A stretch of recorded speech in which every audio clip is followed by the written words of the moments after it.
आज की कहानी है एक ऐसी रहस्यमयी हवेली की जिसकी चौखट के पार जाने वाला कभी वापस नहीं आता। पहाड़ियों के बीच बसा एक शांत गांव राजगढ़ नाम का यह छोटा गांव शांत तो है, लेकिन इसके उत्तर दिशा में एक पुरानी हवेली है, विरक्ति हवेली। कोई नहीं जानता इसका असली नाम क्या है, लेकिन सभी मानते हैं कि वहां जाना मौत को बुलावा देना है। हवेली के टूटे फाटकों पर जंग लगे ताले, दीवारों पर उगाई बेलें। एक युवक आरव कैमरा लेकर गांव में प्रवेश करता है। आरव पूछताछ करता है। एक महिला, बेटा उस हवेली से दूर रहो। रात को वहां से किसी के रोने की आवाज आती है, पर वो कोई इंसान नहीं होता। आरव कैमरे की ओर देखता है। आज रात मैं उस हवेली में जाऊंगा।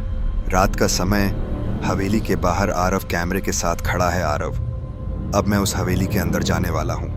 जैसे ही वह दरवाज़ा खोलता है, हवा तेज चलने लगती है। ताला ज़मीन पर गिरता है। हवेली के अंदर टूटी खिड़कियाँ, दीवारों पर अजीब आकृतियाँ और फर्श पर धूल। आरव, ये चित्र जैसे कुछ बताने की कोशिश कर रहे हैं। दीवार पर लिखा है, जो आया वो गया नहीं। कैमरा हिलने लगता है। पीछे एक परछाई दिखाई देती है। आरव, क्या किसी ने कुछ कहा? सीढ़ियों से ऊपर से किसी के कदमों की आवाज़ आती है। आरव डरते हुए, कोई है क्या? मैं सिर्फ वीडियो बना रहा हूँ। एक लड़की की धीमी हंसी सुनाई देती है। डरावनी और अस्पष्ट आरव को एक पुराना संदूक मिलता है। अंदर एक डायरी। मेरा नाम रागिनी है। 30 साल पहले मैं इस हवेली में ब्याह कर आई थी, लेकिन यहाँ कुछ था जो हर रात डराता था। मेरी सास कहती थी तहखाने में कुछ बंद है। एक रात दरवाज़ा खुल गया और मैं फिर कभी बाहर नहीं निकली।